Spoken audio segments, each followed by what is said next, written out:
Welcome to Dream Tale Sleep Stories. Tonight's reading is The Desert Marathon Cook.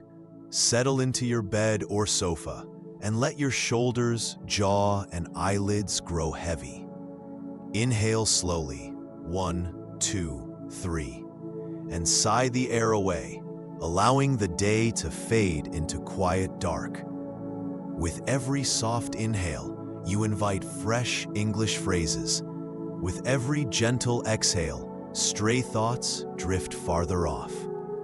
Behind my voice flows a gentle melody, renowned for guiding the mind toward deep relaxation. Keep your eyes closed or follow the captions, whichever feels right. Simply receive the rhythm and resonance of the language. Deep in rest, tonight's phrases will take root like seeds, ready to bloom into stronger English skills with the morning light. When you feel settled, hold that unhurried breath and allow yourself to drift into the tale. The Desert Marathon Cook begins now. And when the story's final line has faded, the music will linger a little longer, carrying you gently deeper into sleep. The Desert Marathon Cook. The alarm clock screamed at 4:30 a.m., but Maria Sanchez was already wide awake, staring at the ceiling of her small apartment in Phoenix, Arizona. Today was the day she had been preparing for during the past 18 months. The day she would attempt something that most people would consider completely insane. Maria was about to participate in the Mojave Desert Ultra Marathon, a brutal 250-kilometer race across one of America's most unforgiving landscapes. But unlike the other 200 participants who would run with minimal gear and support, Maria planned to pull a specially designed mobile kitchen cart behind her for the entire 6-day journey. At 35 years old, Maria had spent most of her adult life working in restaurant kitchens, dreaming of opening her own place where she could share the traditional Mexican recipes her grandmother had taught her. But after 3 failed attempts at starting a restaurant and mounting debt, those dreams seemed further away than ever. The idea for the Desert Marathon Cook project had come to her during a particularly difficult night shift at the hotel restaurant where she worked. She had been watching a documentary about ultra-marathon runners and was struck by how these athletes pushed their bodies to the absolute limit while surviving on energy bars and sports drinks. What if someone could provide real, nourishing food to these incredible people during their darkest moments? She had wondered aloud to her coworker, Carlos. Carlos had laughed. "Maria, you're crazy. Nobody could cook real food in the middle of the desert while running a marathon." But Maria couldn't let go of the idea. She began researching desert survival, ultra-marathon nutrition, and portable cooking equipment. She discovered that many ultra-marathoners struggled with food fatigue, the inability to consume the same processed foods day after day during long races. For months, Maria worked overtime to save money for the specialized equipment she would need. She designed a lightweight but sturdy cart that could carry a portable stove, water purification system, and basic ingredients. The cart weighed 42 pounds when fully loaded, nearly twice what most ultramarathoners carried. Her training regime was unlike anything the local running club had ever seen. 3 times a week, Maria would run 15-kilometer routes through the Arizona desert, pulling her prototype cart behind her and stopping every 5 kilometers to practice setting up her cooking station and preparing simple but nutritious meals. The other runners thought she was eccentric at best, completely delusional at worst. But Maria's determination was unwavering. She wasn't just training for a race. She was training to prove that food could be more than fuel, that even in the harshest conditions, a well-prepared meal could restore both body and spirit.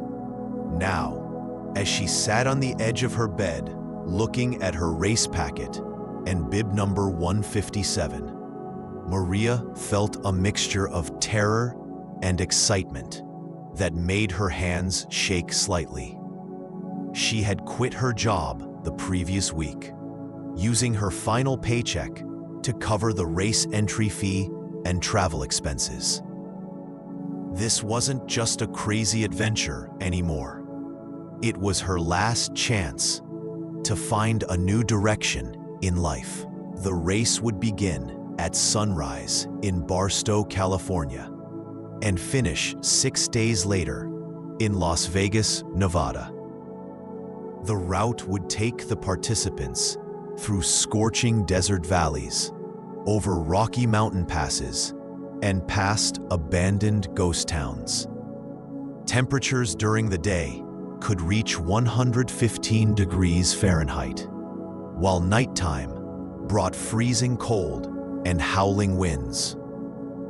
Maria loaded her car with the carefully packed cart and drove the 4 hours to Barstow, arriving just as the first light of dawn began to illuminate the desert landscape. The staging area was bustling with activity as 200 ultra-marathoners from around the world prepared for the challenge ahead. She immediately stood out from the crowd.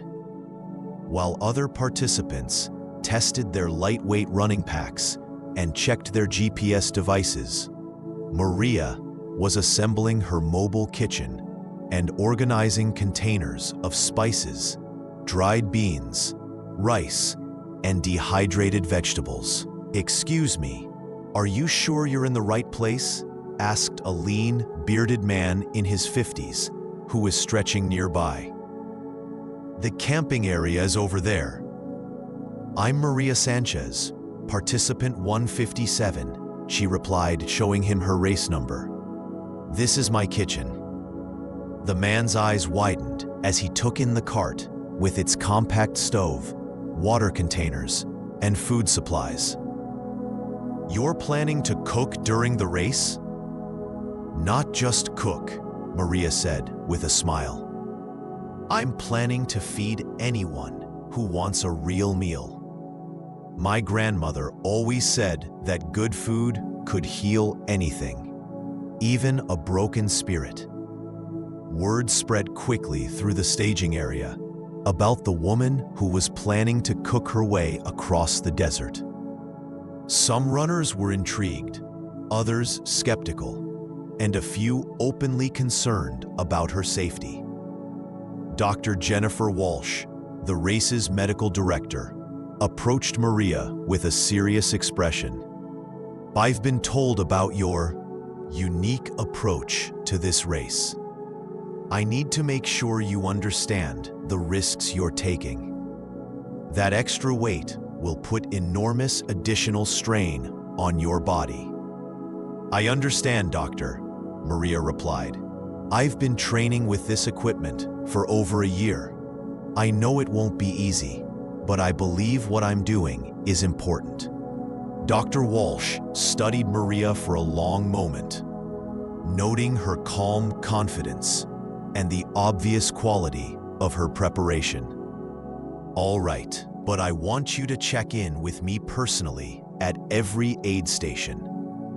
And if I determine that your condition is becoming dangerous, you'll need to abandon the cart." As the sun climbed higher, the 200 participants gathered at the starting line.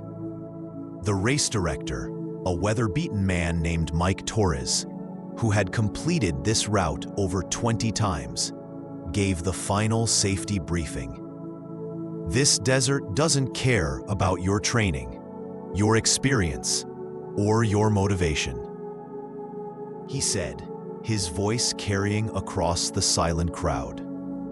"It will test everything you think you know about yourself. Some of you will discover strength you never knew you had. Others will face limitations that humble you. All of you will be changed by this experience." Maria felt the weight of her cart's harness across her shoulders and chest. The sun was already hot against her skin, and she hadn't even taken her first step. For a moment, doubt crept into her mind. Maybe Carlos had been right. Maybe this was just a crazy dream that would end in failure and humiliation. But then she thought about her grandmother, Elena, who had raised 5 children during the Great Depression by stretching a few ingredients into meals that somehow satisfied everyone. Elena had never had the chance to chase her dreams, but she had always encouraged Maria to be brave enough to pursue hers. "Corredores, listos," called the race director. Maria gripped the cart's handle and took a deep breath of the dry desert air. "Vamos!" The starting horn echoed across the desert, and 200 people began their journey into the unknown. Maria started at a conservative pace, letting the faster runners disappear ahead of her, while she found her rhythm, pulling the cart across the sandy terrain.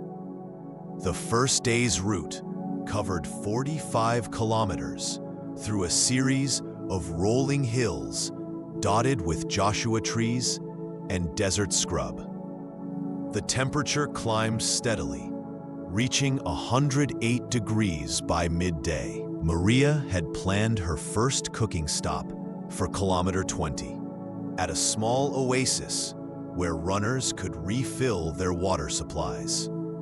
When she arrived, 12 other participants were already resting in whatever shade they could find. Most were consuming energy bars and sports drinks, their faces showing the strain of the morning's effort. Maria quickly set up her portable stove and began heating a pot of water. From her carefully organized supplies, she pulled out ingredients for a simple but nourishing soup. Dried corn, black beans that she had pre-cooked and dehydrated, tomato powder, and a blend of spices that would restore both flavor and electrolytes. "What are you making?" asked Sarah Kim, a software engineer from Seattle, who was participating in her first ultra-marathon. "Sopa de frijoles negros," Maria replied, stirring the pot as the ingredients began to release their aroma. "Black bean soup with corn and desert sage. It's light, but has complex carbohydrates and protein that will sustain you for the next 20 kilometers."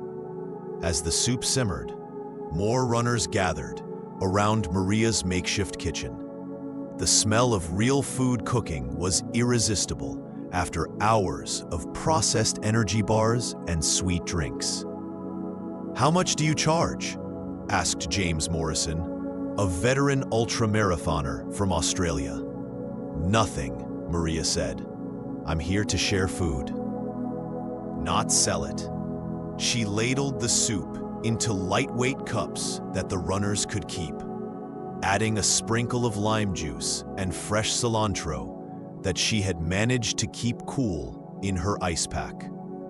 The runners ate in appreciative silence, their faces showing surprise at how much better they felt after consuming something that actually tasted good. "This is incredible," said Sarah. "I feel like a human being again, instead of just a running machine." Maria packed up her kitchen and rejoined the race, falling into step with Sarah and James. As they ran together through the afternoon heat, she learned their stories.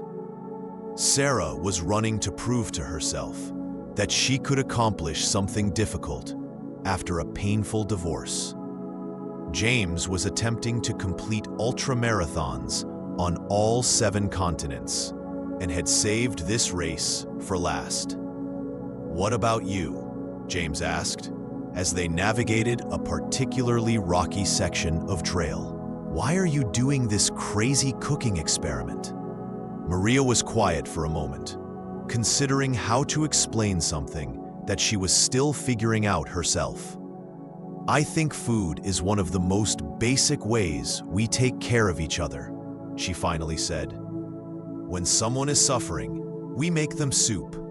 When we're celebrating, we cook a feast." I wanted to see if that's still true, even in the hardest places.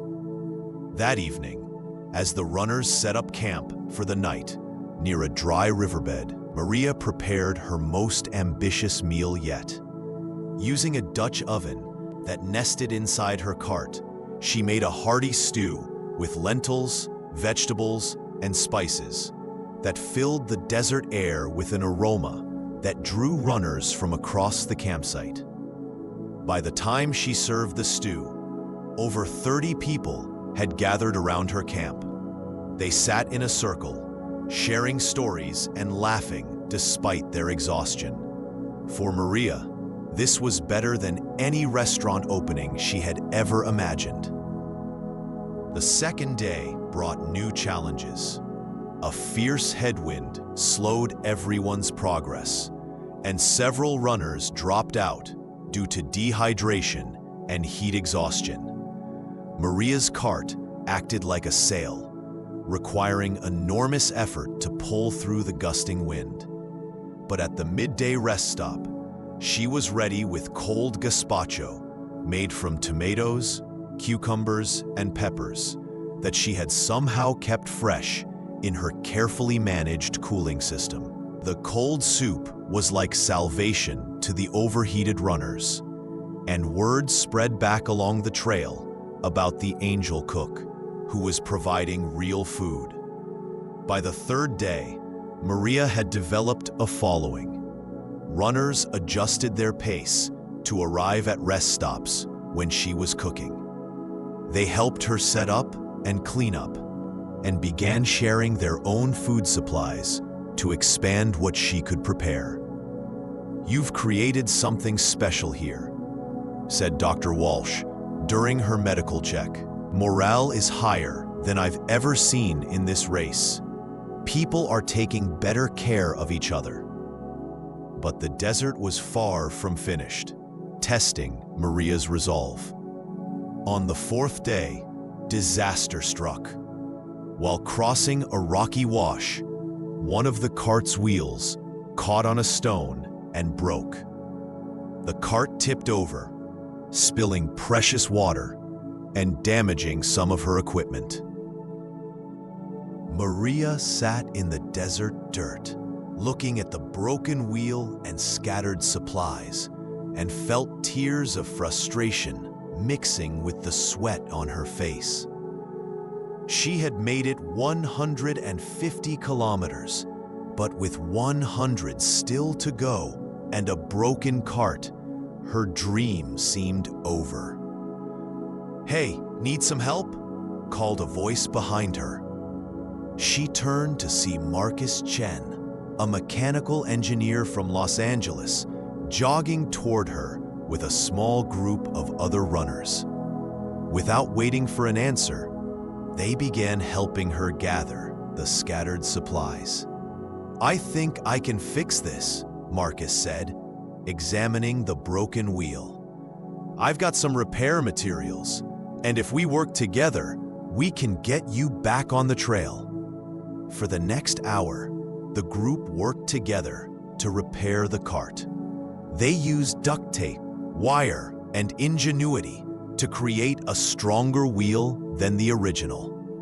More importantly, they redistributed some of Maria's supplies among their own packs, lightening her load without compromising her ability to cook. "Why are you helping me?" Maria asked, overwhelmed by their kindness. "Because what you're doing matters," said Marcus. "You've reminded all of us why we're really out here. It's not just about finishing a race. It's about finding out what we're capable of when we support each other." The final 2 days of the race were a blur of heat, exhaustion, and determination. Maria's improvised wheel held together, and her mobile kitchen continued to provide oasis moments of real food and human connection in the harsh desert landscape. On the last morning, as the finish line in Las Vegas came into view, Maria found herself running alongside dozens of other participants who had become friends over the past 6 days. They crossed the finish line together, pulling her cart across as a group. The race director was waiting with her finisher's medal, his weathered face showing genuine admiration.